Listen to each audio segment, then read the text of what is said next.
भरा हुआ पेट लेकर सोने के लिए जाना बिल्कुल मना है अगर आप अच्छे से जीने में इंटरेस्टेड हैं तो। अगर आप उपयोग करते हैं या अंगमर्दन सिस्टम की योगाभ्यास करते हैं तो आप पक्का फिट होंगे। अब खाने की बात है तो भारत में कुछ हद तक ये समझ रही है, जो कि कुछ हद तक आज भी है, लेकिन दुर्भाग्य से हमारी मॉडर्न स्कूली पढ़ाई इसको पूरी तरह मिटाते जा रही है। पर इस बारे में एक संपूर्ण ज्ञान है कि दिन के किस समय पर क्या खाना सिस्टम के लिए सबसे बढ़िया है, किस मौसम में, कौन से मौसम में कौन सी चीज आपके सिस्टम में आसानी से पच जाएगी। इस तरह से विस्तार में एक पूरा का पूरा सांस्कृतिक पहलू है। बिना जरूरी संवेदनशीलता के खाना खाना, आप में न तो खाने को लेकर न ही समय को लेकर कोई संवेदनशीलता है।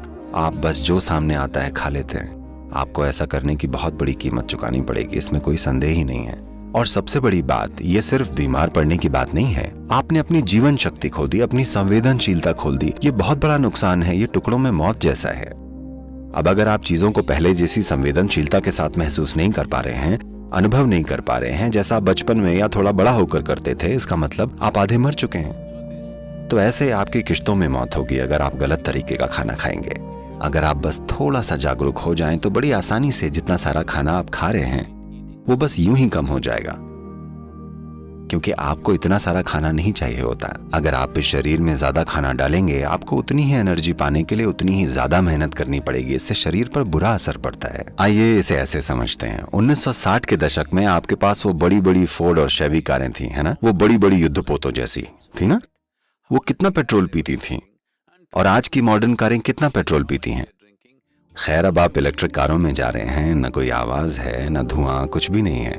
ये मक्खन जैसी चलती हैं। तो मुद्दे की बात यह है कि हमारी बनाई गई मशीनों में भी हम ईंधन की खपत कम करना चाहते हैं। हमको इस शरीर पर भी ध्यान देना पड़ेगा, क्योंकि इस शरीर में थोड़ी सी ऊर्जा पाने के लिए अगर जरूरत से ज्यादा ईंधन लगे तो ये न केवल आपकी इकोनॉमी या आपकी निजी इकोनॉमी के लिए बुरा है, बल्कि इस मशीन के लिए भी बुरा है।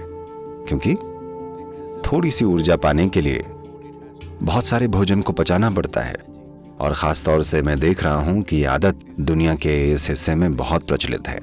लोग 7-8 बजे या 10 बजे खाना खाते हैं, पार्टियां वगैरह होती हैं और वो देर रात में खाना खाते हैं और खाकर बस सोने चले जाते हैं। भरा हुआ पेट लेकर सोने के लिए जाना बिल्कुल मना है अगर आप अच्छे से जीना चाहते हैं तो। उपयोग नाम की एक चीज होती है, यानी छोटा योग, या कुछ कारगर प्रक्रियाएं होती हैं जिनका अध्यात्म से कुछ लेना देना नहीं होता।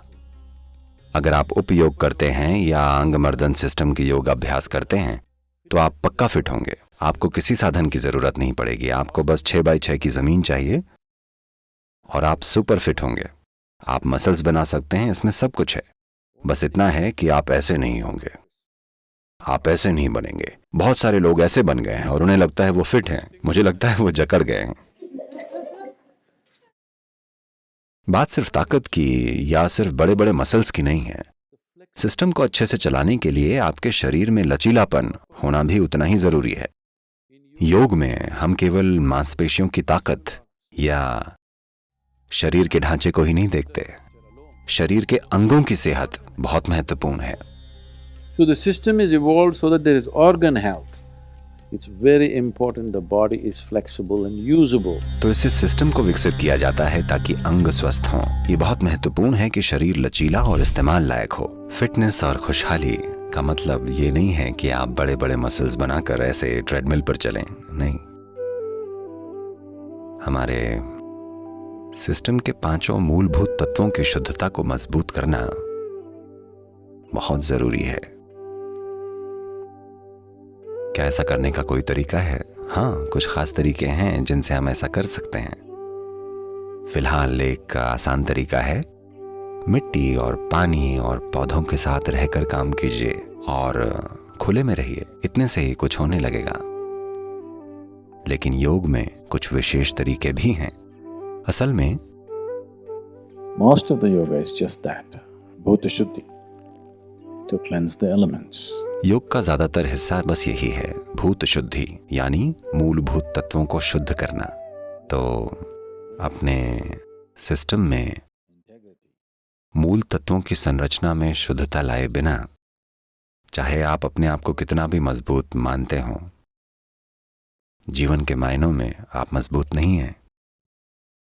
शायद आपकी मसल्स मजबूत हों, पर वो आपको जीवन के कुछ विशेष पहलुओं में बचा नहीं पाएंगी। आप देखेंगे, हमेशा नहीं, पर आप देखेंगे कि कोई होगा जो बड़ा हट्टा कट्टा लगता होगा और शरीर से बड़ा तगड़ा होगा, Just one little ailment, poof, पर बस एक छोटी सी बीमारी और पुफ वो पस्त हो जाएंगे। 2 दिन का बुखार और वो बस फुस हो जाएंगे। कोई दूसरा होगा, वो उतना ज्यादा मजबूत नहीं लगता, बड़ा मरियल सा दिखता होगा, पर आप देखेंगे कि वो कितनी ही बीमारियों की मार झेल जाएगा। ये सिस्टम के अंदर मूल तत्वों की शुद्धता पर निर्भर करता है कि आपके तत्व कितने अच्छे से जुड़े हुए हैं, उसी के हिसाब से। और मूल तत्वों की शुद्धता ये भी तय करती है कि आप अपने शरीर का उपयोग कैसे कैसे कर सकते हैं। अगर आप में मूल तत्वों की शुद्धता नहीं है और अगर आपने अपने शरीर का इस्तेमाल कुछ सीमाओं से परे किया, सीमाओं से मेरा मतलब भौतिक सीमाओं से नहीं है, अगर आपने अपने शरीर का उपयोग दूसरी तरह से किया, शारीरिक होने के अलावा, ये बस चकनाचूर हो जाएगा। और इसीलिए योग साधना होती है जिसकी शुरुआत भूत शुद्धि से होती है। योग के सभी पहलू मूल रूप से भूत शुद्धि ही हैं, कितने ही अलग अलग तरीकों से की जाती है। क्या कुछ ऐसा विशेष है जो अभी हम योग के मार्गदर्शन के बिना कर सकते हैं? एक सरल तरीका है, बगीचे में काम कीजिए। दिन में कम से कम 1 या 2 घंटे टहलिए। विशेष रूप से रात का खाना खाने जाने से पहले या दोपहर के खाने से पहले, खासकर उससे पहले कम से कम आधे घंटे बिना जूते पहने चलिए। ग्रेनाइट पर नहीं, या तो घास पर या बाहर मिट्टी पर। आप देखेंगे कि अगर शरीर पृथ्वी के संपर्क में होगा तो आप जो खाना खाते हैं उसे शरीर बिल्कुल अलग तरीके से पचाएगा। खाना तो वैसे भी पचेगा, पर खाना शरीर को कितना लगेगा ये इस पर तय होता है कि आप पृथ्वी के साथ कितनी लय में हैं। तो अगर आधे घंटे भी आप चलें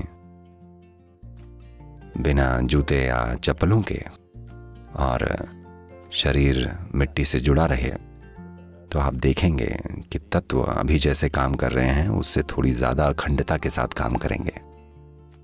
तो कुछ समय तक बाहर समय बिताना, सूरज के साथ होना, हवा के साथ होना, बारिश के साथ होना, धरती के साथ होना बहुत महत्वपूर्ण है, क्योंकि आप वही तो हैं। आप इन्हीं तत्वों से पैदा हुए हैं, आप इन्हीं से तो वजूद में आए हैं।